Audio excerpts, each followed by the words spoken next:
Good morning, and welcome to the Washington Foreign Press Center briefing, Navigating the New Normal, How Teleworking is Changing the World. My name is Bryce Johnson, and I am today's moderator. First, I will introduce our briefers, and then I'll give the ground rules. This briefing is focused on the Survey of Working Arrangements and Attitudes, a survey established in May 2020 in response to the dramatic impact of COVID-19 on working arrangements. The survey, which is run jointly by the University of Chicago, ETOM, MIT, and Stanford University, collects information on workers' experiences and attitudes regarding working arrangements in order to better forecast how working arrangements might evolve after COVID-19. Our briefer today is Professor Nick Bloom. He's a professor of economics at Stanford University. He's been researching working from home for almost 20 years, winning a Guggenheim Fellowship for this in 2022. He's been heavily involved with policy, including meeting President Obama and speaking at the White House 2014 Working Families Summit. He's consulted with hundreds of CEOs and managers and has been covered extensively on working from home by international media, including the New York Times, Wall Street Journal, CNN, BBC, Financial Times, and The Economist. He was called the prophet of working from home by Fortune magazine and America's best work from home expert by Business Insider. I'd like to thank Professor Bloom for his expertise and time. And now for the ground rules. This briefing is on the record. Today's briefer is an independent expert, and the views expressed by briefers not affiliated with the Department of State are their own and do not necessarily reflect those of the Department of State or the U.S. government. Participation in Foreign Press Center programming does not imply endorsement, approval, or recommendation of their views. We will post the transcript of this briefing later today on our website, fpc.state.gov. Our briefer will provide opening remarks, and then we will open it up for questions. If you'd like to ask a question, you can use either the raise hand button or submit your question in the Q&A box. And with that, I will pass it over to Professor Bloom. Over to you. Okay, thanks very much, Bryce. I'm going to go to share screen. Let's just get this up and running. Here we go. So I'm going to talk about interesting work from home trends. This is very topical. You probably saw yesterday there was a huge surge of interest around Elon Musk. In fact, the day before, 2 days ago, I spent much of the last 2 days talking to journalists. What I'm going to do is show you a few facts and figures, and then I'm going to go through 6 different tweets that I think are kind of individual stories in themselves. Then I'll move to Q&A. So as Bryce said, I've been working from home for a very long time. It was very boring, really, mostly until March 2020. I met President Obama, which was fantastic, in 2014, which is definitely a pre-pandemic highlight. Since the pandemic's begun, I've been surveying around 5,000 Americans a month and about 20,000 people around the world. I'll show you the countries, about 1,000 US firms, probably most usefully consulting with hundreds of organizations. So yesterday was a good example. I spent the day with a tech firm in San Francisco, and then had a discussion with a Korean organization, and in fact something in Australia later in the evening. It's kind of as well as talking to a lot of journalists throughout the day. So I'll just give you some broad trends, and happy to go to Q&A. I spend much of my time, probably almost all my time right now, thinking about and talking to people who work from home. So work from home is now standard in the US and globally. Here is paid work days from home. I'll close it. Here's paid work days from home each week. This is from a global survey. This is from the February 2022 wave. This is in each country. We keep people with education from high school and above. So to be clear, this is people who are basically at school from 18 or over. So clearly this is not representative of, say, in India, but it's representative of kind of professionals, managers, people with high school or university education. And what you can see is around the world, people are currently working on average 1 to 2 days a week from home. Pre-pandemic, that would be less than half. So globally, not surprisingly, there's been a huge surge in working from home. If you look at where this has come from, most societies split into 3 groups. So this is US data, but this is similar for Northern Europe, Australia, Japan. I was talking to last week some folks in Japan. So there's really 3 groups. There's people that are frontline employees. They're mostly non-graduates and that they haven't been to university. They're typically lower paid. Think, McDonald's or manufacturing or retail, and they are working fully on site. So that's about half of society, a bit more. They cannot work from home. I mean, a good line and an interesting line that's come up a lot when I've talked to companies is these employees feel upset and kind of angry that this work from home perk is missing them. they're not getting it. They've had to go in throughout the pandemic. They faced infection risk, and now, they're not getting any of this nice work from home, which better paid managers and professionals are. And then in the next group, this is the middle, this is hybrid. Every journalist I've spoken to basically is hybrid, like all academics. Most, policymakers, senior managers, professionals. This is about a third, a bit under 30% of the labor force is basically managers, professionals, graduates. Probably, I'm sure everyone listening went to university. Almost all of our friends from university tend to fall into this category. It's 30% of the workforce. It's about 50% of the payroll. So it's about, half the economy pay weighted is here. This is a big group. I'm going to talk a lot about this group because this is the group that media and policy is very focused on because it's the hardest to deal with. And finally, there's a group of about 15% in America, less in other countries that are fully remote. These tend to be like IT support, payroll, often contractors, plus a few famous tech firms like Airbnb, Quora, Upwork, Automatic. These firms have gone fully remote. I think this is an interesting group because over time they're going to spread out. A lot of these jobs are going to move out of the US, say to Mexico, India, South America, Africa. Basically, I've talked to a lot of companies that have said, we've discovered these roles work really well fully remote. And in the long run, we're thinking of moving it outside the US. So I think there's about to be a huge surge of offshoring of American companies moving jobs abroad and European companies as well. So why do people like working from home? So we survey people on the benefits. Number one's kind of obvious, no commute. Number two is less obvious. Number two is something I've heard a lot, but it's, until you see the survey data, it's all around flexibility. So when people work from home, a typical hybrid plan, take the plan, say the company I was in yesterday was Asana. They have a plan that's basically the same as Apple's until recently, which is Monday, Tuesday, Thursday, you're in the office. Wednesday, Friday, you work from home. And the idea is Monday, Tuesday, Thursday, it's like really social days, lots of meetings, presentations, events, meeting with clients. Wednesday, Friday is more quiet reading and writing work. The upside of that is on Wednesday, Fridays, if you want to go for a run, go pick your kids up from school, go to the dentist, you can do it. And in fact, I've heard anecdotes that make a great story that various people have told me, the golf courses or the park has never been this full in the middle of the week. People are working from home, but they're slipping out to go play around the golf, go to the dentist, go to the doctor. So, that pre-pandemic thing of Saturday, Sunday, we did all these activities, Monday to Friday in work is disappearing, and life is much more kind of, evenly balanced throughout the week. Employees really like hybrid work from home. Here's again international data. We ask people how they value it.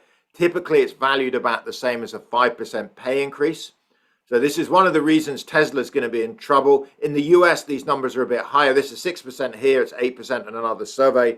But Americans in particular, most people value work from home. Americans seem to value it more highly. But if you're going to have employees that are currently working from home 2-3 days a week and force them back to the office full time, to stop a bunch of them quitting, you're going to have to put up their pay. You're looking at putting up their pay probably about 5 to 10%.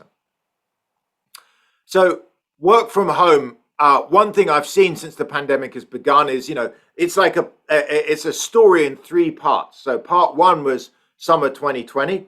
Everyone thought work from home was a temporary thing to deal with the pandemic, and then post-pandemic we'll go back into the office. So here is, we've been asking 5,000 Americans a month, what has your employer told you you are going to do post-pandemic?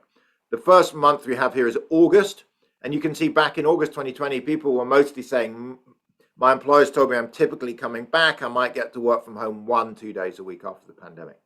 As the pandemic stretched on, work from home has become more and more popular. Last summer, it was close to 2. It's now rising, and the latest data is up to kind of 2.3, 2.4 days a week. So what's happened is over the last 2 years, people have discovered work from home works. Employees like it, firms like it, performances and profits have been great, and it looks like it's here to stay. So I'm going to now go through some of my favorite work from home stories. Each one of them is kind of like a media story. And in fact, there was bits, some of them were picked up, some of them won't. I just thought they're like interesting nuggets for talking to journalists on work from home. So one is, of course, you probably all saw on Wednesday, Tesla, and emails leaked from inside Tesla, quoting Elon Musk as saying, or the head of HR actually at Tesla, saying people have got to be back 40 hours a week or they should leave. Elon Musk reinforced that with a tweet saying, yes, they better work that or they should get out of here. So I got, bombarded with people asking, what's that going to mean? I'm going to give you the responses I tweeted out based on data.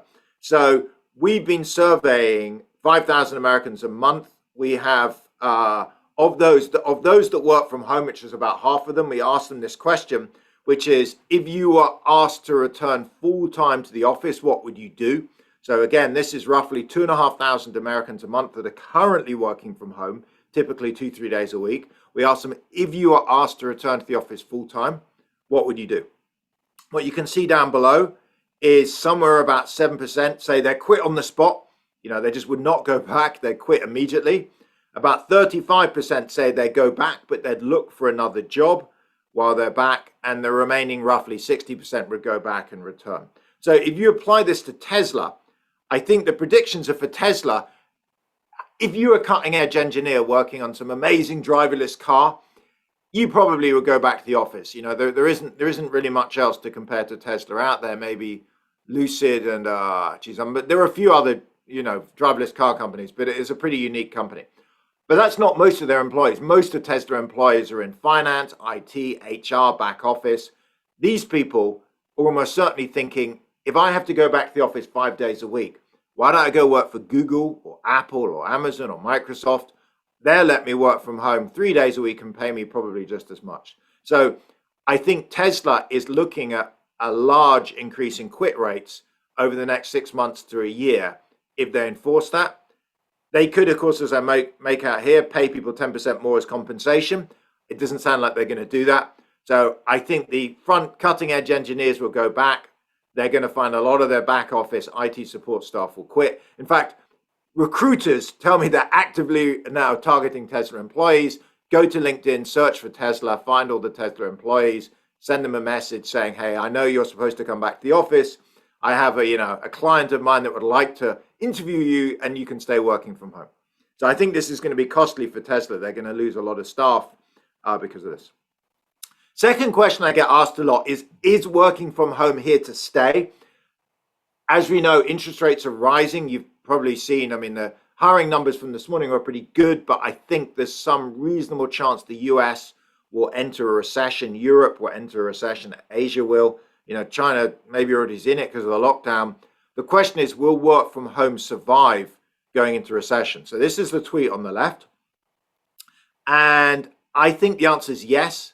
And the reason is there are 4 main reasons when I talk to companies they adopt work from home. One is it keeps employees happy, as you just talked about that. That's the problem with Tesla. You're going to make them unhappy. Second, it allows you to save a bit of space. Third, it turns out it's useful for diversity. If you look at minorities by race, by gender, in fact, by age, religion, politics, all of these breakdowns, they tend to have a slightly higher preference to work from home. So it's an important pro-diversity tool. And finally, productivity. It looks like probably work from home employees are maybe more productive. All of those 4 reasons are not particularly cyclical. So even if there is a recession, I don't see work from home dropping back that much. The drivers of work from home are not the business cycle. They're more fundamental long run things. On the right is a positive story, which is we've scraped all the patents that are posted by the US Patent and Trademark Office, the applications each week. They have several thousand new patent applications each week. They post them. We scrape the data, the text inside them, and look for the frequency of words around work from home. So like telework and work from home and remote working, etc. About 0.5% of patents before the pandemic seemed to be relevant to work from home. As soon as the pandemic started, this has gone up and up and up. And what this tells you is kind of Econ 101. The number of people working from home has dramatically increased. So every tech firm, software, hardware company have said, the market is now 5-6 times bigger. There's a lot more money in work from home. Let's go out and make products to service that market. It's more profitable. So think of virtual reality, holograms, AI to make, all cameras splice people together from different angles. Whatever it is, technology from work from home is going to get a lot better, which means I think it's pretty safe to say by 2025 or 2030, we're going to look back at like 2022 and say, I can't believe we had such bad, software and hardware. In fact, as an anecdote, I turned on a machine I hadn't used since March 2020. It was an old laptop and it actually opened on Zoom, the March 2020 version of Zoom, and it looked horrible. And I forgot like how much even Zoom, which we're using now, has improved over the last 2 years. So long run, work from home is going to grow. This thing is, I think the growth rate is just starting. Third fact, work from home is a big driver of house prices, particularly in the suburbs. Again, this is a global phenomenon. I'm showing you US data, but I just did a presentation yesterday evening, at fact, my time in Australia. It's a very big issue there, big issue in the UK, big issue in Germany. So on the left, there's a paper, somebody else's paper, but showing something which is work from home is pushing up house prices on average. Why is that? Well, if you think about a typical household where you have an employee, a professional, a manager that's now working from home, let's say 2-3 days a week, they're thinking, look, I'm spending much more time at home. I really care that my house is nice. I'm spending more time here, so I'm going to spend more money on housing, spend less money on other things like eating out, shopping, traveling, etc. And if every household in the US, or at least, or whatever country, UK, Australia, Asia, wherever you are, spends more money on housing, that pushes up the price of houses because there's really only apartments, there's really only a fixed stock. So work from home is a phenomenon that's driving up apartment and housing prices because people care more about that. They care less about other things like, maybe their cars are eating out and they're shifting expenditure to that. So it's one factor pushing up globally house prices. On the right, it turns out it's pushing them up most strongly in the suburbs of big cities. So this is called the donut effect. This is my data, my paper. What we see from change of address data, from Zillow data, from Google mobility data is people have left the centers of big cities. Some people haven't moved out to the suburbs. So think about, this is San Francisco. Think about you're a tech or a finance worker in central San Francisco. Before the pandemic, you had to come in 5 days a week. Now, after the pandemic, you've been told by your employer, say Google, look, you've only got to come in 2 or 3 days a week. Now you're thinking, I need more space at home. I need a home office. I want a nice backyard, but I don't need to commute in. So we're seeing people move out to the suburbs. So house prices and apartment prices in the suburbs are really going up a lot. This is also impacting retail.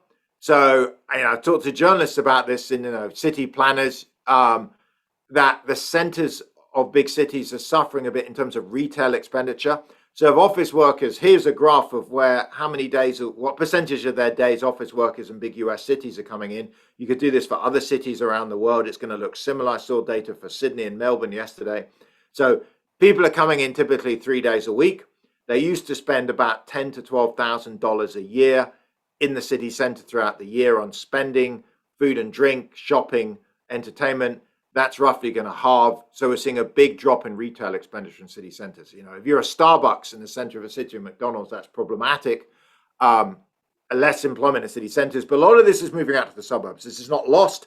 It's just that retail is going away from city centers, some of it out to the suburbs and some of it to online. And it's a big issue for cities. So if you're London Breed in San Francisco or Eric Adams in New York, this is a problem. You get tax revenue off this. Suddenly less office workers are there. There's less office, there's less tube, there's less public transport. Cities are really suffering. Big cities around the world are really suffering on tax revenues. And this is where this really comes to bite. Another different story on working from home. You probably heard anecdotes. So I heard lots of stories about this. So I followed up with some surveys. On the left, is it easier to have more than one job if you're working from home? The answer is yes. So we surveyed people. And it turns out that if you're working from home, 3.5% or 3.3% of people have 2 or more jobs in which neither employer knows about the other one. This is, I think, in American English called moonlighting. So the idea here is, I work for Stanford, but maybe I also do some teaching for Berkeley, and I don't tell either of them. It's rare, but it's 3.3%. It's not that rare. And you notice it's 4 times the level if you're not working from home. So it looks like working from home makes it easier to hold 2 jobs at the same time. It's a good question whether this is good or bad. In some senses, as an economist, you may think it's good. It increases labor supply. We know we're short of workers right now. That's one of the things pushing up inflation. The more workers we have, the more it controls inflation. On the other hand, maybe it's bad if your employer, you think you don't want your employee doing 2 jobs, so maybe not focusing. On the right is a different take, but it's kind of similar in spirit. Turns out it's much easier to interview for jobs if you're working from home. So I've talked to, companies and a bunch of employees, and the story we're getting is, look, if you have to interview for a new job, pre-pandemic, when you had to do it in person, you'd have to probably take the morning off. You have to travel to the other firm. You have to turn up early. You don't want to be late for a job interview. You have the job interview. You got to travel back. It's difficult. If you're interviewing for lots of jobs, what are you going to do? You're going to have to lie to your employer, probably make up. I don't know. I mean, it's difficult. You're going to take many mornings and afternoons off. It looks suspicious. If instead you're interviewing remotely because you're working from home, it's very easy. You just block out an hour. You take a remote interview. And the other thing that's interesting is we're seeing, stories of people that get really angry with their boss. They have a terrible performance review. It's Tuesday afternoon. They're very angry. They're really upset. They go on Tuesday night, apply for a bunch of jobs. The labor markets are tight. Wednesday morning, they have the interviews. It goes really well. It's possible for some of these jobs, they get offered a job and they've quit by the end of Wednesday. So it's like impulse. It's like impulse shopping, but instead for changing jobs. I think what this tells us is work from home is likely to lead to much more quitting, much more job interviewing going forwards as people find it easier to change jobs. Some of them do it, there's a bad boss.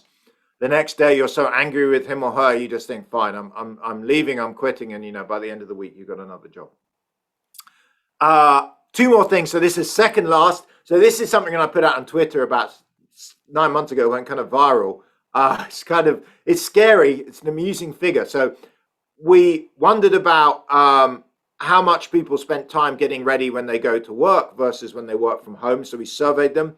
This is 4,000 people. Turns out people spend 10 minutes a day less, or 9 minutes a day less, grooming, as in getting ready from work when they work from home versus when they go into the office. Why is that? Well, people are less likely to wash. They're less likely to wear fresh clothes working from home. They're less likely to brush their teeth, much less likely to shave, much less likely to put on makeup, less likely to put on deodorant. So, you can interpret this in many ways. For me, one of the most amazing things is actually the blue bar. The number of people that are going into work, 15% that apparently haven't washed, 6% that haven't worn clean clothes, 5% that don't brush their teeth. And they go, I mean, some of these numbers are pretty scary. But you can read this either way, but I think it's a very interesting fact. It's clear that working from home is leading us to, spend less time getting ready, but there's also a scary number of people that don't seem to properly wash or brush their teeth even when they go to the office. And then, that was it. So I'll stop now. Happy to take Q&A. I have a website called wfhresearch.com. We put out facts and data, and then obviously I'm on Twitter, which I just showed you. All right, thank you so much. By the way, I should then say, I put my slides in chat. If you're interested in the slides, if you scroll back to I can read chat. I'll put it in now in case you joined afterwards, but. Absolutely, and if anybody's interested in seeing the slides later and is watching the live stream or wasn't able to participate, feel free to reach out to dcfbc@state.gov and we can get those slides to you. All right, so we will now begin the Q&A for today's briefing. As a reminder, if you would like to ask a question, please use the raise hand button or submit it in the chat. When you're called on, unmute yourself, and if you'd like to, you can turn on your camera. I was actually going to kick things off with an advanced question that involves Elon Musk from Katarina Kort with Handelsblatt, Germany, but I actually see she's in the chat now. So if you'd be interested in asking the question yourself, Katarina, feel free to. Otherwise, I'll give you a second to turn on your camera and unmute. Otherwise, I can ask it. All right, to you, Katarina. Yes, hello. Wait, you can't see me. Okay. So, hello, Nick. Thank you for taking the time. Yeah, just the question as it is. You already mentioned Tesla and Elon Musk, who has told people to come back or quit, or even telling them to minimum 40 hours in the office or quit. Do you think there will be other corporations who do that? I don't think there'll be that many. I know Goldman Sachs. I actually spoke to David Solomon. Goldman Sachs, apparently, so to be clear, Goldman Sachs is the biggest company that's been mentioned for forcing people back full time. They are not entirely forcing people back full time. I think they have a more nuanced and balanced view. In Goldman's, there are some people like traders that have to be there in the office, and it makes sense. There are a number of roles there that need to be in. For others, they're a bit more flexible. Tesla is the most extreme. I mean, Elon Musk, when I spoke to David Solomon, I think the media's misrepresented a bit of what he said, actually. So I don't think he's as hardcore as presented. Elon Musk actually now has gone out on a wing. What was interesting is I have heard some individuals, you know, there's a mix. There are some CEOs that are hiding it.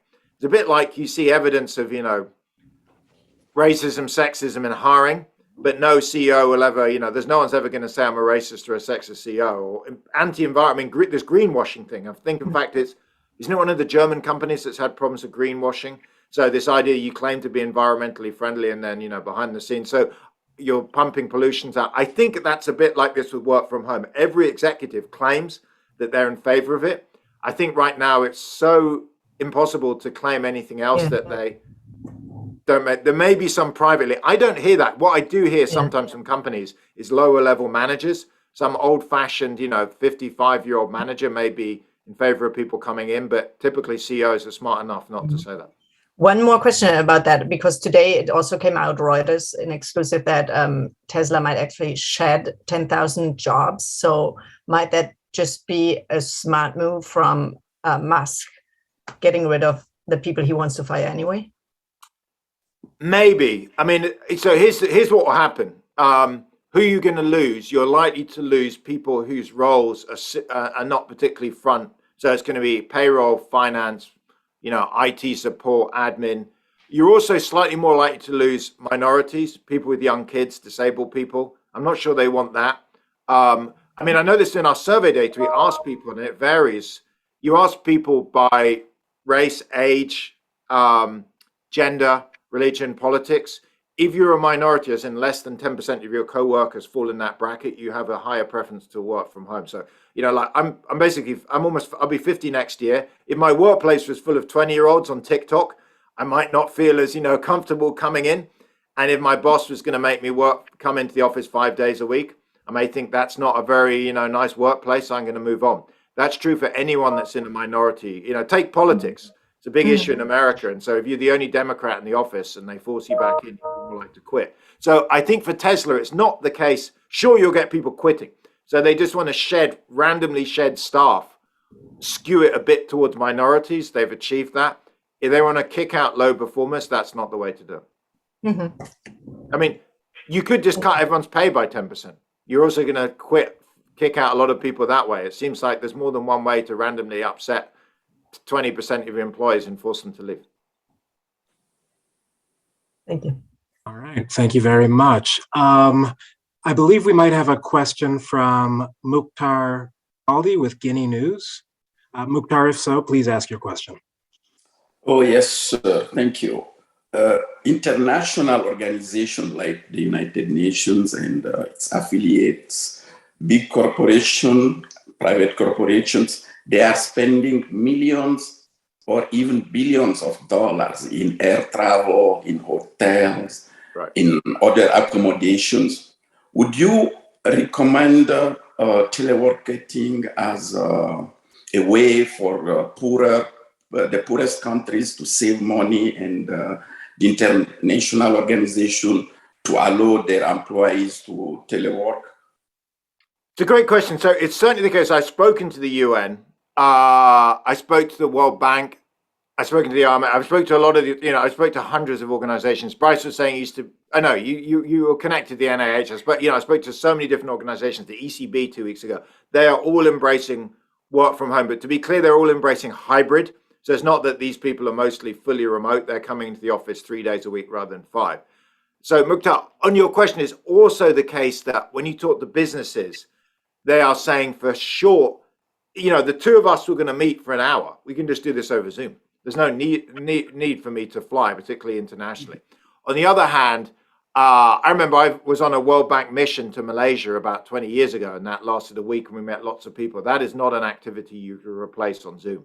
So I think what we'll see is maybe a 20-30% reduction in travel for things that are marginal, but for things that are important or long-lasting, we'll still see travel. So you're right, it will save some money on travel. And I think maybe some of these organizations are, you know, going out to some conferences that are fringe value, maybe they're better off saving the money. I don't think if I was, you know, going on a 5-country, you know, going to visit, say, I don't know, Ghana or something for the World Bank, and I was going to be out there for 2 weeks, I wouldn't, you just can't replace that on Zoom. It also depends on where you're going. So if you say you're going to Ghana, the connectivity may not be perfect. Not everyone may easily have, it's fine in Silicon Valley where everyone's on broadband, but as soon as you get outside of, say, North America. So business travel will be down, but I think what's going to be cut is our forecast. We asked, by the way, just to give a data point on this, we asked American firms in 2 waves, their forecast on long run business travel. They said both times they'd reduce it by about 30% because short meetings could be done on video calls. So the numbers I was getting is about 30%. It's also, I looked at data from MasterCard yesterday for the US. Currently in the US, business travel is back to its pre-pandemic levels, but that may be a temporary thing. There may be people who've been wanting to meet for 2 years. So it will go up and then come back down again. I think long run, there's clearly going to be a lower level. I mean, it seems obvious. There's many of us, could meet like this. I mean, I could have come up to DC pre-pandemic. Now we're going to do it on Zoom. The question is, what share is that? My guess would be 20, 30%. All right, thank you very much. It looks like we have a question from Eugene with Sina News.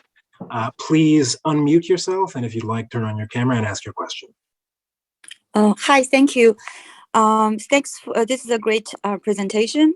We heard a lot of the benefit on the employee side.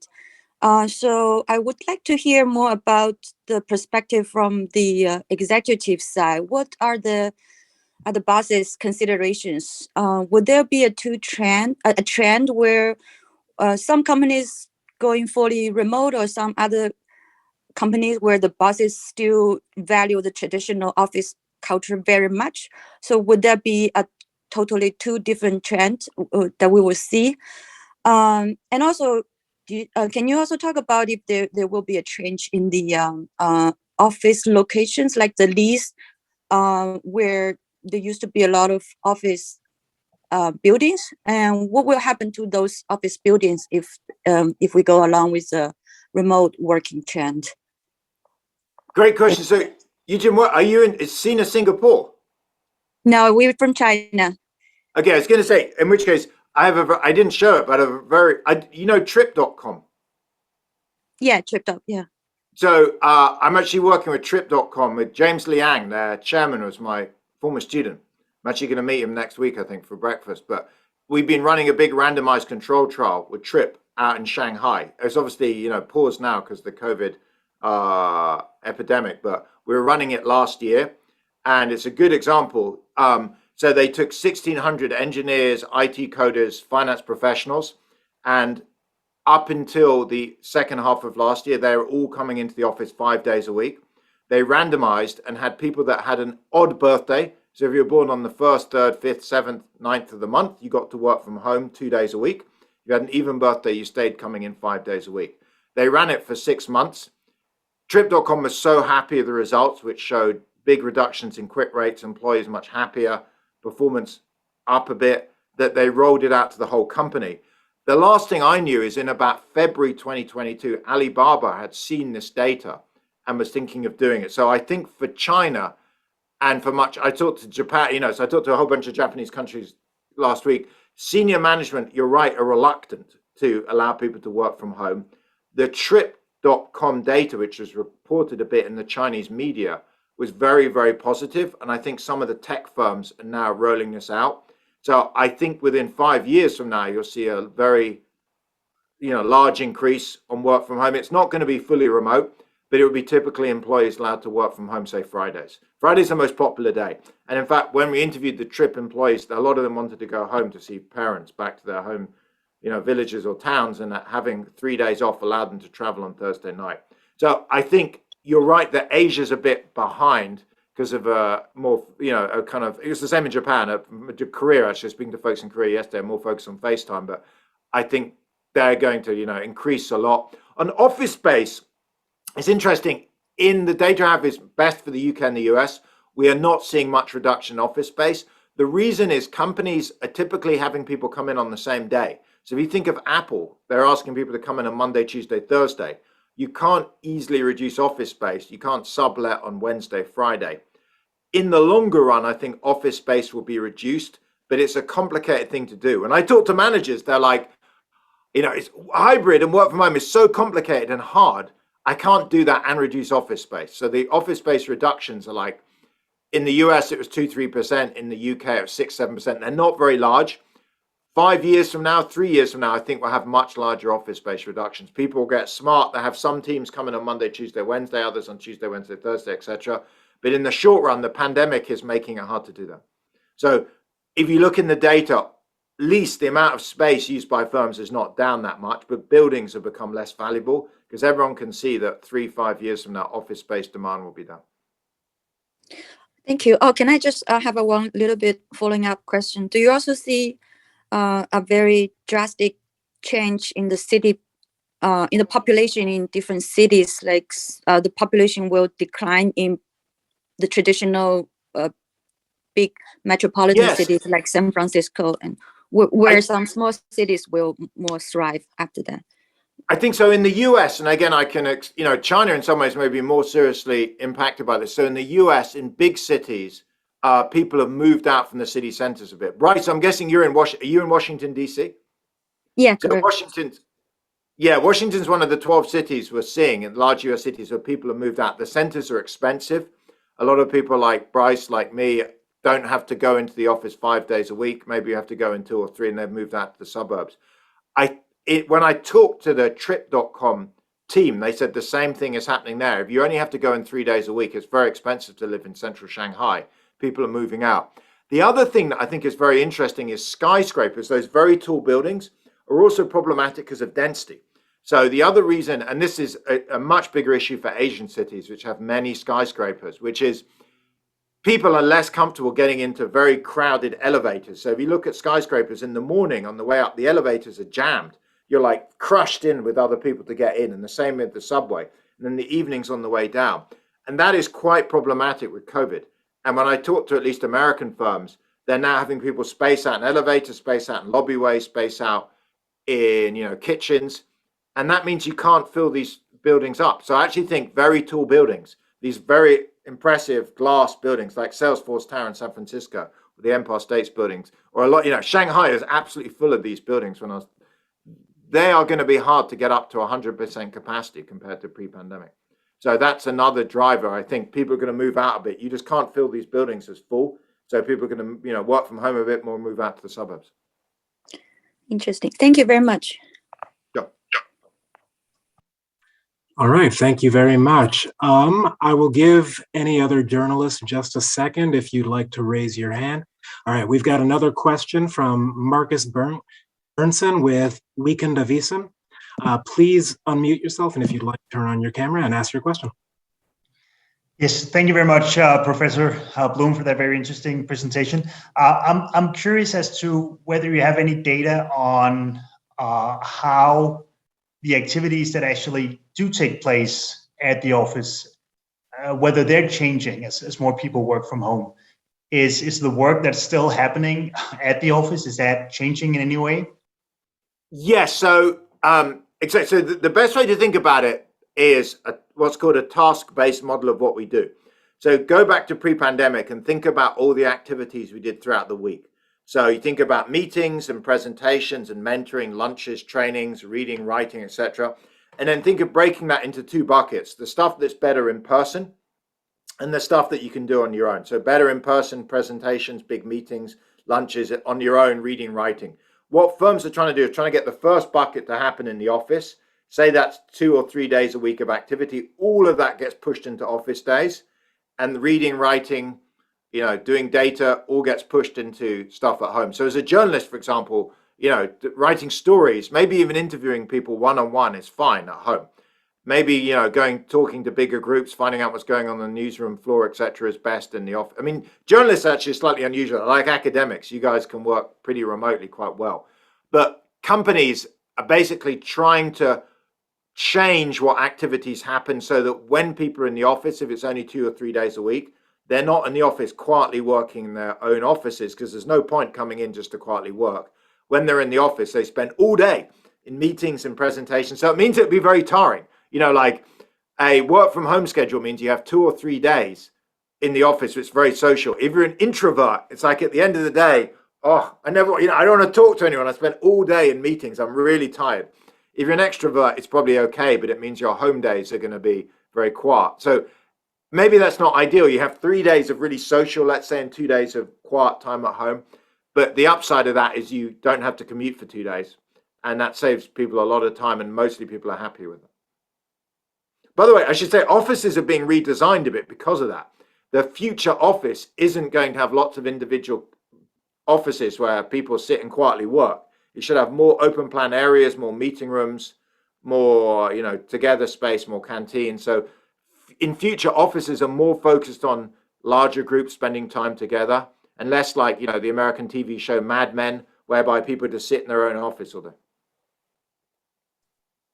Thank you very much. It doesn't look like we have any more questions. If we have any more, we'll have it as a last question. So if anybody has one last question, feel free to unmute yourself and ask.